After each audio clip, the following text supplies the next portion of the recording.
నమస్తే. ఇన్నాళ్ళు నన్ను సపోర్ట్ చేస్తూ, ఎంకరేజ్ చేస్తూ మీ ప్రేమని నాకు అందిస్తున్న ప్రతి ఒక్కరికి కృతజ్ఞతలు. అలాగే ఈ వీడియో కూడా ఖచ్చితంగా మీకు ఉపయోగపడుతుంది. లైక్, షేర్ అండ్ సబ్స్క్రైబ్ చేసి మీ సపోర్ట్‌ని నాకు అందించండి. అలాగే ఈ వీడియో పట్ల మీకున్న అభిప్రాయాన్ని కామెంట్ సెక్షన్‌లో కామెంట్ చేసి తెలియజేయండి. ఇప్పుడు వీడియోని చూద్దాం. నమస్తే. Welcome to our channel. నేను పద్మిని. ప్రస్తుతంతో పాటు ప్రముఖ ఆధ్యాత్మికవేత్త, వాస్తు జ్యోతిష పండితులు, లలిత ఉపాసకులు, వాస్తు జ్యోతిష శిక్షణా నిపుణులు బ్రహ్మశ్రీ నానాజీ పట్నాయక్ గారు మనతో పాటు ఉన్నారు. మాట్లాడదాం. సార్ నమస్తే సార్. శ్రీమాత్రే నమః. సార్ ఈ 7వ తారీఖు రథయాత్ర, పూరి జగన్నాథ్ స్వామి రథయాత్ర అనేది జరగబోతోంది. చార్ధామ్ యాత్రలో ఒక చార్ధాంలో ఒక క్షేత్రంగా పూరి జగన్నాథ్ స్వామికి చెప్తూ ఉంటారు. పూరి జగన్నాథ్ స్వామిని, ఆ స్వామిని రథయాత్రకి తీసుకొచ్చేటటువంటి ఆ అద్భుత వైనాన్ని చూడటానికి జన్మలో ఒక్కసారైనా వెళ్ళాలి అని చెప్తూ ఉంటారు. అంత అత్యంత అద్భుతంగా జరుపుతారు ఆ అద్భుతమైనటువంటి రోజు. అలాగే ఆ రోజున రవి పుష్యమి యోగం కూడా రాబోతోంది. పుష్యార్క యోగం అనుకోవచ్చు, లేకపోతే రవి పుష్యమి యోగం. ఆదివారం పుష్యమి నక్షత్రం ఉంటుంది. మరి ఈ యోగవంతమైనటువంటి రోజుల గురించి ప్రత్యేకంగా చెప్పటం మన వాళ్ళందరికీ తెలిసిందే. ఒకసారి గుర్తు చేస్తూ, అలాగే ఆ రోజు వైశిష్ట్యాన్ని, ఆ రోజు ఎలా వినియోగించుకోవాలనేది ఒక్కసారి ద్వారా సార్. తప్పకుండా అమ్మా. ఫస్ట్ ఆఫ్ ఆల్ ఆదివారం నాడు అనేకమైన నక్షత్రాలు వస్తాయి. ఏం పుష్యమి నక్షత్రాన్ని ఎందుకు మనం గుర్తుపెట్టుకుంటాము, రవి పుష్య యోగం ఎందుకు అంటారు అంటే, ఒకటి గుర్తుపెట్టుకోవాల్సిన అంశం ఏంటంటే, మీరు ఎంత కష్టపడుతున్నా పేరు రావాలని రూల్ లేదు. ఒక్కోసారి కష్టానికి శ్రమకి కారకుడు శని అయితే, నేమ్ అండ్ ఫేమ్కి రవి కారకుడు. ఈ రెండు కలిసినటువంటి రోజు మీరు ఏదైనా సరే ఆ రోజు కనుక ఆ యోగాన్ని కనుక వినియోగించుకుంటే అప్పుడు మీ శ్రమకి గుర్తింపు వస్తుంది. శని శ్రమ, జాబు, బిజినెస్ ఇవన్నీ శని. రవి కీర్తి ప్రతిష్టలు వీటికి కారకుడు.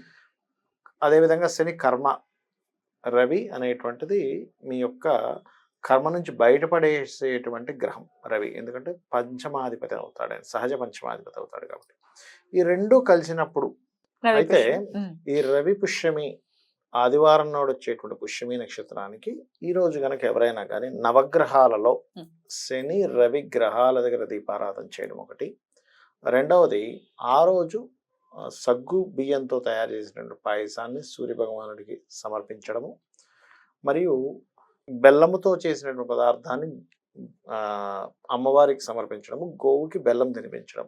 ఇవి పర్టికులర్గా రవి పుష్యమి రోజు ఎవరైతే చేస్తారో రోగనాశనము అని చెప్పబడింది.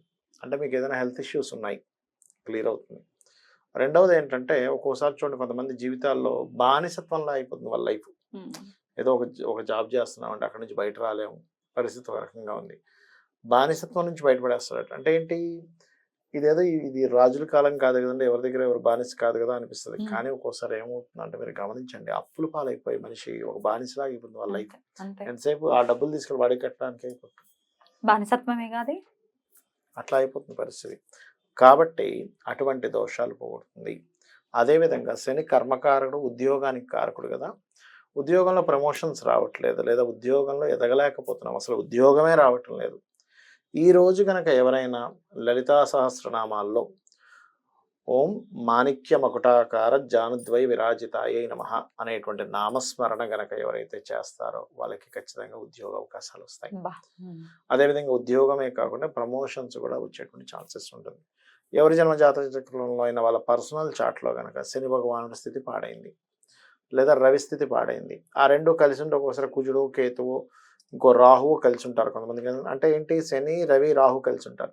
అప్పుడు ఏమవుతుందంటే, వీళ్ళు చేసే జాబ్లో ప్రమోషన్స్ రాకపోవడం పక్కకు పెడితే అసలు గుర్తింపు ఉండదు.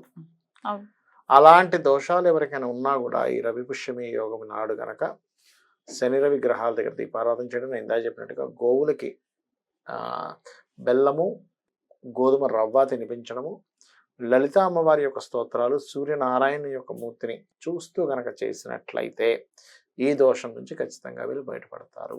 సూర్యోదయం అయిన తర్వాత చక్కగా చూస్తూ చేయాలి. పౌర్ణమికి ఎలా చేస్తామో అలాగే సండే కాబట్టి మీరు కనుక సూర్య భగవాను చూస్తూ గనక రోజు నీలో ఉన్నటువంటి, నీలో నువ్వెవరో కాదు, సాక్షాత్ పరమేశ్వరుడివి, విష్ణువువి, నీలోనే అమ్మవారు ఉంది. ఎందుకంటే భానుమండల మధ్యస్థ భైరవి భగవాన్ని అనే నామమే ఉంది. అంటే సాక్షాత్ అమ్మవారు సూర్యుడిలో ఉంది. యక్షులు, గంధర్వులు, నాగులు, పితృదేవతలు, సప్తఋషులు ఉంటారని చెప్తుంది సూర్యుడికి సంబంధించిన పురాణాల్లో. వాటిల్లో అందరూ నీలో ఉన్నారు స్వామి, నీకు అర్ఘ్యం వదులుతానని వదలగలిగితే వాళ్ళకి ఇంకా లోటు ఉండదు. అద్భుతం సార్, అద్భుతం. సండే వచ్చింది అని అంటే చాలా ఫెస్టివల్ నడుస్తుంటుంది బయట మార్కెట్ లో. అవును. పొద్దున్నే మొన్న కూడా కర్మగాలి బయటకు వెళ్ళాల్సి వచ్చింది పొద్దున్నే, సండే పొద్దున్నే. ఎక్కడ చూసినా ఎప్పుడు మారుతారా అదే. వీళ్ళు, ఆ చేపలు అవును, ఆ అవును, అవును, ఇవన్నీ తింటూ అవును, అవును. అవి కొనుక్కుంటూ అంటే ఎప్పటికి మన మారుతారు. బ్రిటిషర్స్ ఏం చేశారంటే ఇంత అంటే మనల్ని ఘోరంగా దెబ్బ కొట్టడానికి ఇది ఒక పన్నాగా అనిపిస్తుంది నాకు. చాలా పెద్ద దెబ్బ సార్ ఇది. సండేస్ హాలిడే ఇస్తే వీళ్ళు సండేస్ తీసుకుంటారు అనేటువంటి భావం. ఇంకోటి అది పక్క పెడితే మధు, Yeah. డ్రింకింగ్ అసలు సండేస్ విపరీతం. ఎందుకంటే ఇంట్లో అందరు ఉంటారు. ఎట్లా సార్ ఎంత చెప్తున్నప్పటికీ మార్పు మరి ఎంత వస్తుందో తెలియట్లేదు. ఎలా కలి వస్తుంది కదమ్మా, మార్పు? కలి యుగం కదా. కలి మాయ గమ్మేస్తుంటది మనిషికి. మనం ఎంత చెప్తున్నా అసలే వినరు. అంతే అది. అంటే అవి తినేయటం, అవి అసలు కారణం అదే. ఈ సండేలు ఉమ్. చేస్తున్నటువంటి తప్పులే మన కష్టాలకి కారణం అనేది పాపం కూడా ఎక్కడ దగ్ధం అవుతుంది తెలియట్లేదు. తెలియట్లేదు. ఎంజాయ్మెంట్ ఎంజాయ్మెంట్ ఎంజాయ్మెంట్ లోనే ఉన్నారు. బాధ అనిపించింది మొన్న చూసినప్పుడు అయితే. గుంపులు గుంపులుగా గుంపులు గుంపులుగా అసలు ఎట్లా మారుతారు ఏంటో. ఇంకా స్వామి అది మీదకి వదిలేయాలా లేకపోతే ఎట్లా? అదేంటంటే వాళ్ళు చేసుకున్న కర్మని బట్టి వాళ్ళు ఆ ఆలోచన రానివ్వదు. అంటే ఇంకా కర్మ అనుభవించేది ఉందనుకోండి, అటువైపు తీసుకెళ్లిపోతూ ఉంటుంది. డెఫినెట్లీ అట్లీస్ట్ ఆ ఒక్క రోజైనా మానుకుంటే సండే. శాస్త్రంలో నేను చాలా మిగతా మంది చెప్తాను, రోజుల్లో. ఏమంటే మీకు నాన్ వెజిటేరియన్ అలవాటు ఉంది, బుధవారం తీసుకోండి. శాస్త్రంలో చెప్పారు బుధవారం తీసుకోమని చెప్పారు. దేహ పుష్టి అంటారు దాన్ని. ఎవరైనా చిన్నపిల్లలు గనక శక్తి లేకుండా సన్నగా ఉండి ఊపిరి లేనట్టుగా ఉంటే వాళ్ళకి బుధవారం రోజు ప్రత్యేకంగా వాళ్ళకి పుష్టినిచ్చేటువంటి పదార్థాలు తినిపించమని చెప్పారు. దేహ పుష్టి ఇస్తుందట. ఆ రోజు పర్వాలేదు, అసలు తినద్దు అనేది కాదు ఇక్కడ చెప్పేది. సండే తినద్దు. సండే తినొద్దు. Right. ఎట్లా అయితే ఇప్పుడు చూడండి, మనకి శాస్త్రం ఏం చెప్తుందంటే నువ్వు ఏ రోజు ఏ పని చేయాలో చెప్తుంది. అన్నీ మంచివే, కానీ ఈ రోజు నువ్వు ఈ పని చేయి, దీనివల్ల మీకు లాభం ఉంటుంది అని చెప్తుంది. అట్లాగే మనకి చూడండి ఆయుర్వేదం ఉంది, అయ్యా నీకు హెల్త్ ఇష్యూ వచ్చింది, ఈ పదార్థం తినొద్దని చెప్తుంది. అంతే కదా. అంతే సార్, అంతే. అది అర్థం చేసుకోవాలి. అతి ఎప్పటికీ పనికిరాదు. డెఫినెట్ గా మార్పు అనేది తెచ్చుకోవాలి. ఇంత ఈ ఛానల్ అనే కాదు, అన్ని ఛానల్స్ వాళ్ళు కూడా చెప్తున్నారు నెత్తి నోరు కొట్టుకొని, బాబు సండేలు తినకండి, సండేలు తినకండి. రవి పుష్యమి యోగంతో వస్తున్నటువంటి రోజు అసలు తినకూడదు. అదే అందుకనే మరీ మరీ మెన్షన్ చేసేది ఏంటి అంటే అంత అద్భుతమైనటువంటి రోజు కాబట్టి. నవరాత్రుల్లో వస్తుంది మళ్ళీ రవి నవరాత్రులు. పుష్య యోగం. ఆడవాళ్ళు డెఫినెట్ గా చాలా మంది వరాహి పూజలు చేసుకునే వాళ్ళైతే తినరు, కానీ వాళ్ళని హింసిస్తూ నువ్వు చెయ్యాలి, నువ్వు తినకపోతే మేము తింటాం కదా, నువ్వు చెయ్యాలి అనే ఒక ఇబ్బందికర వాతావరణం ఉంటుంది సార్. అప్పుడు ఎట్లా సార్ ఆడవాళ్ళు ఏం చేయాలంటారు? చెప్పడమే సింపుల్ గా, నీ ఇష్టం, నీ కర్మ, నువ్వు తింటా అంటే తిను, నా మటుకు నేను ఉంటాను. ఆవిడ ధర్మం ఆవిడ పాటించడం. అంతే, ఆవిడ ధర్మం వారు పాటించడం. అంటే అవతల వాళ్ళు అలా ఉంటున్నారంటే వాళ్ళకి యోగం లేదు.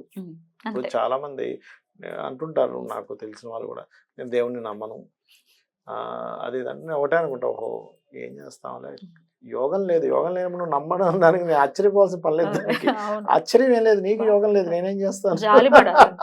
జాలిపడాలి సార్. ఇప్పుడు ఒక దగ్గర లైట్ ఉంది, గుడ్డివాడికి లైట్ ఎక్కడ ఉందని ఎట్లా తెలుస్తుంది? కానీ వాడు కూడా నమ్ముతున్నాడు లైట్ ఉంది, స్వామి ఉన్నాడు అని. గుడ్డివాడైనా నమ్ముతాడు. గుడ్డివాడికి లైట్ వైపు ప్రయాణించేది తెలియదు కదా నేను అనేది. అవును, లాజికల్. కానీ కళ్ళుంటే ఆహా ఇక్కడ లైట్ ఉంది కాబట్టి అట్లా వెళ్తున్నాం. Correct, correct.